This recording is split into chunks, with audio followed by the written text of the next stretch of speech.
하나님의 나라는 말이 아니라 능력에 있듯이 진정한 그리스도인은 말이 아닌 삶으로 나타나야 합니다.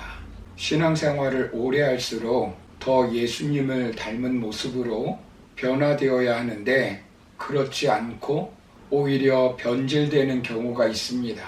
변질과 변화는 같은 것 같지만 전혀 다른 의미입니다. 예를 들면 예수님의 제자 가운데 가룟 유다는 제자의 길에서 변질되어 예수님을 팔아넘겼습니다. 베드로는 예수님을 3번이나 모른다고 부인하였지만 오순절날 마가다락방에서 성령 충만받고 변화되어 하루에 3,000명, 5,000명 회개시키는 능력의 종으로 변화되었습니다. 사도 바울은 예수님을 믿는 사람들을 핍박하는 사람이었지만 다메섹 도상에서 예수님을 믿고 변화되어 복음의 전도자가 되었습니다. 사람들은 변질은 잘 되는데 변화되는 것은 쉽지가 않습니다. 40년 목회하시고 은퇴하시는 목사님이 사람들이 참 안 바뀌어 라고 말씀하신 것을 잊을 수가 없습니다. 여러분은 예수님을 믿으면서 얼마나 변화되는 삶을 살고 있습니까? 신앙생활하면서 변화되었다고 생각되십니까? 그렇다면 우리가 변화되기 위해서는 어떤 단계를 통과해야 될까요? 첫 번째 단계는 사람은 만남을 통해서 변화가 시작됩니다. 본문 16절을 보시면 갈릴리 해변으로 지나가시다가 시몬과 그 형제 안드레가 바다에 금을 던지는 것을 보시니 그들은 어부라라고 말씀합니다. 귀중한 만남은 인생의 축복입니다. 어떤 친구, 어떤 스승, 어떤 책, 어떤 직업, 어떤 지도자, 어떤 종교를 만나느냐에 따라 인생은 성공할 수도 있고 실패할 수도 있고 행복해질 수도 있고 불행해질 수도 있습니다. 특별히 사람은 누구를 만나느냐가 중요합니다. 우리가 하나님을 만나지 못했다면 하나님을 만난 사람을 만나야 합니다. 지혜가 없으면 지혜로운 사람을 만나야 합니다. 그러면 접촉의 영이 흐르게 되어 변화가 일어나게 되어 있습니다. 음란한 사람과 접촉하면 음란해지게 됩니다. 그러나 그리스도와 접촉하는 자는 그리스도의 영이 흘러 변화가 일어납니다. 12의 혈루증을 앓고 있었던 여인이 예수님의 옷깃을 만졌습니다. 그런데 예수님이 더러워진 것이 아니라 예수님의 영이 그에게 흘러서 그 여자가 깨끗해졌습니다. 예수님을 접촉한 사람들은 누구든지 영이 맑아졌습니다. 예수님의 영은 영을 파괴하는 영이 아니라 살리는 영입니다. 그래서 신앙생활하는 우리는 예수님을 만나기 위해서 힘써야 합니다. 왜냐하면 변화는 만남을 통해서 시작되기 때문입니다. 아담과 하와는 사탄을 만나 선악과를 따먹는 유혹에 넘어졌습니다. 보디발 장군은 요셉을 만나 하나님이 주신 복을 받게 되었습니다. 아기였던 모세는 나일강에서 바로의 공주를 만나 애굽의 왕자로 성장하게 되었습니다. 삼손은 이방인 여인을 만나 비참하게 죽임을 당하였습니다. 그래서 귀중한 만남은 축복이지만 잘못된 만남은 인생이 망가지게 됩니다. 오늘 본문에 나오는 베드로, 안드레, 야고보, 요한은 예수님을 만나 완전히 변화된 인생을 산 사람들입니다. 이 사람들은 평생 갈릴리 호수에서 물고기를 잡고 살아가는 어부였습니다. 만일 이들이 예수님을 만나지 못했다면 평생 어부로 살아갔을 것입니다. 이들은 배우지 못한 무식한 어부였습니다. 시기심도 많고 의심도 많고 혈기도 많고 충동적이고 욕심도 많은 사람들이었습니다.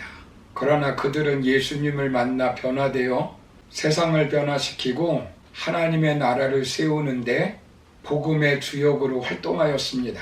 별로 배운 것이 없는 베드로는 베드로 전후서를 기록하였습니다. 그리고 능력이 없는 그가 성령 충만받아 성전 미문에 안전뱅이를 일으켜 세웠습니다. 욕심 많고 시기심 많은 야고보는 최초의 순교자가 되었습니다.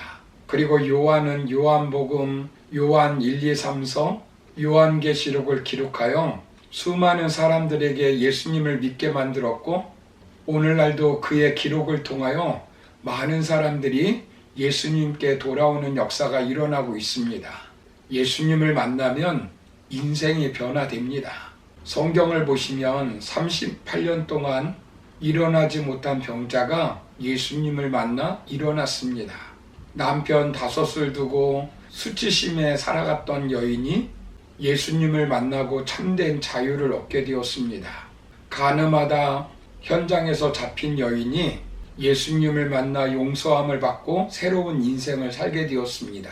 혈루증 앓았던 여인이, 안진뱅이가, 나인성 과부가 예수님을 만나 건강하게 되었습니다. 여러분, 개인적인 문제가 있습니까? 가정에 문제가 있습니까? 직장에, 사업장에 문제가 있습니까? 질병 때문에 힘든 분 있습니까? 마음의 불안과 염려로 기쁨을 잃었습니까? 삶의 현장에 찾아오시는 예수님을 만나시기를 바랍니다. 예수님을 만나면 개인의 삶이 바뀌고 가정이 바뀌고 사회가 바뀌게 되어 있습니다. AD 313년에 콘스탄틴 황제가 기독교를 국교화하였습니다. 그렇게 할 수 있었던 것은 그의 어머니 헬레나의 신앙적 가마력 때문이었다고 합니다. 그의 어머니는 자기 집에서 일하는 예수님을 만난 이름 모를 하녀로부터 예수님을 소개받았다고 합니다. 그 후 그의 어머니는 예수님을 만나게 되었고 독실한 신앙인이 되었다고 합니다. 이름 모를 하인도 예수님을 만나면 세상을 변화시키는 것입니다. 사람들을 변화시킬 수 있는 것입니다. 부자가 되려면 부자를 만나라고 하는 책을 쓴 지니 세일즈라고 하는 사람이 있습니다. 그는 책에서 부자가 되는 방법은 여러 가지가 있을 것이나 그 방법을 실현하는 첫걸음은 바로 부자를 많이 만나는 것이고 부자와의 인맥을 형성하는 것이라고 말하고 있습니다. 그렇지만 진정한 부자가 되려면 예수님을 만나야 합니다. 예수님을 만나면 가장 값진 인생이 되는 것입니다. 우리 인생에서 가장 귀중한 만남은 예수님과의 만남입니다. 세상의 그 어떤 만남보다도 가장 고귀한 만남은 예수님과의 만남입니다. 예수님과의 만남을 가질 때 우리 인생은 변화되게 되어 있습니다. 사랑하는 성도 여러분, 인생의 변화는 만남에서부터 시작됩니다. 그런데 우리 인생 중에서 가장 귀중한 만남은 예수님과의 만남입니다. 제자들이 예수님을 만나 변화되었듯이 우리도 교회에 나와서 신앙생활하며 예수님을 만나야 합니다. 설교 말씀을 들으면서 말씀 중에 거하시는 예수님을 만나야 합니다. 예수님은 그물을 던지는 베드로와 그의 형제 안드레를 찾아가서 만나 주셨습니다. 예수님은 세관에 앉아있는 마태를 찾아가셔서 만나 주셨습니다. 이처럼 예수님은 우리를 찾아와 만나 주십니다. 그리고 우리는 예수님을 만난 사람들과 만나야 합니다. 예수님과 만난 사람들과 만날 때 변화는 일어나게 되어 있습니다. 그러므로 삶의 현장에서 만남의 축복이 함께하여 저와 여러분의 삶이 변화되는 역사가 일어나기를 주님의 이름으로 축원합니다. 감사합니다.